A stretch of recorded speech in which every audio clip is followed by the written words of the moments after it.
네, 앞서 보신 대로 자신들이 짜놓은 원전 수명 연장 계획에 맞춰 환경영향평가서 공람 기간을 20일이나 줄인 한수원. 요즘 흔히 편리하게 활용할 수 있는 온라인 공람과 또 의견 제출 방안도 거부하고 있다고 합니다. 정민규 기자와 자세한 얘기 더 나눠보겠습니다. 스튜디오에 나와 있습니다. 예, 정 기자 어서 오십시오. 안녕하십니까? 예. 자, 사실상 이 수명 연장을 추진하는 원전에 대해서 이 공람은 주민들의 의견을 말할 수 있는 그리고 어떤 일이 벌어지고 있는지를 볼 수 있는 유일한 기회이기도 하지 않습니까? 네. 근데 정작 공람과 의견 제출 모두 지금 쉽지 않은 상황으로 보여요. 네, 맞습니다. 앞서 저희가 리포트로도 전해드렸지만은 우리 그 원전 한 기당 방사선 환경 영향 평가서가 약 500쪽 정도가 됩니다. 이게 거의 두꺼운 책 정도 되는 두께인데 이게 두께도 두께예요. 그러니까 양도 양이지만은 아주 전문적인 내용을 담고 있어서 어지간한 일반인들은 봐도 사실 어떤 내용인지가 알아차리기조차도 힘든 내용들이 많이 담겨 있습니다. 그래도 내가 사는 곳 인근에 있는 원전의 수명을 연장을 시킨다니까 이 원전의 운영 과정에서 문제는 없었는지 또 사고가 난다면 방사선 유출 가능성은 얼마나 되는지 알고 싶을 수가 있잖아요. 그렇습니다. 그런데 이 방사선 환경 영향 평가서를 공람하고 의견을 내려면 거주지 인근 주민자치센터까지 직접 가야 합니다.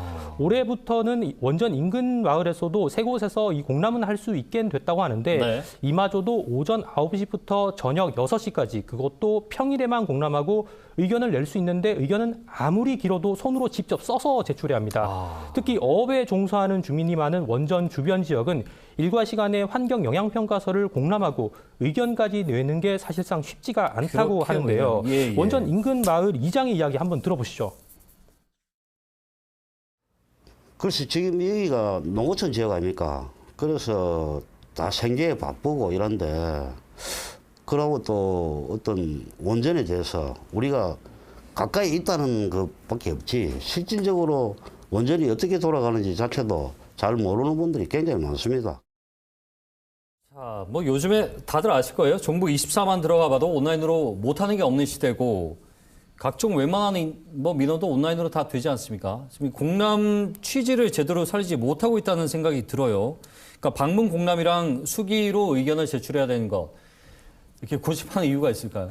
글쎄요. 저도 이유는 잘 모르겠는데 말씀하신 것처럼 요즘 민원도 어지간한 민원은 인공지능 그러니까 AI가 대신 상담을 해주는 시대까지 왔는데 우리 3, 4, 5기 수명 연장을 추진하는 우리 한수원에서는 온라인을 통한 환경 영향 평가서 공람까지는 가능은 하다고 말을 합니다.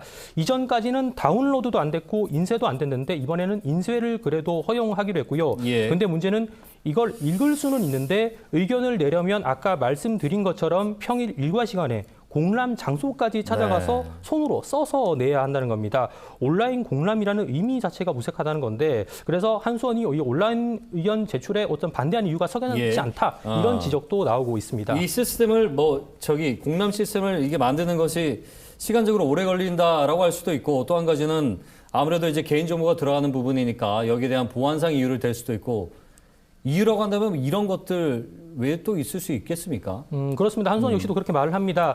처음에 이 의견 수렴을 받으려면 주민의 신분을 확인해야 하기 때문에 그 과정에서 어떤 개인정보 보호에 문제가 발생할 수도 있고 또 홈페이지 보안에도 문제가 있을 수 있다면서 온라인 의견 제출에 반대하는 이유를 설명은 했는데요. 그럴 가능성에 대비해서 기장군 원전안전부서에서는 대안을 내놨습니다. 저희가 그래픽을 한번 준비를 해봤는데요. 이게 그래픽인데 한수원 홈페이지에 주민이 의견을 남기면 그 내용이 메일로 각 자치단체 담당자에게 전달되고 자치단체가 주민이 맞는지 확인한 뒤 모은 의견을 한수원에 제출하자 이런 겁니다. 보안이나 개인정보 취급에 대한 위험성이 낮은 방안인데도 한수원은 제도 도입을 반대하고 있습니다. 또 기장군과의 회의에서는 원전을 반대하는 환경단체 등에서 온라인 의견 수렴 제도를 악용할 수 있다. 이런 이유를 들기도 했는데요. 한수원 관계자의 이야기 들어보시죠. 고용부 홈페이지 상에 글을 탑재를 하는 것은 좀 어려운 부분이 있으니 지자체에서 자체적으로 하시는 게 어떻겠냐고.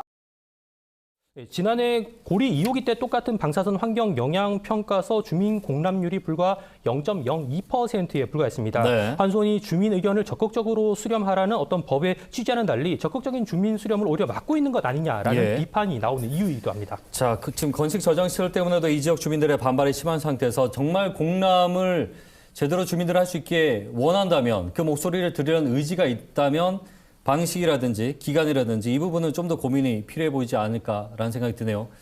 말씀 잘 들었습니다. 고맙습니다. 정민규 기자와 함께했습니다.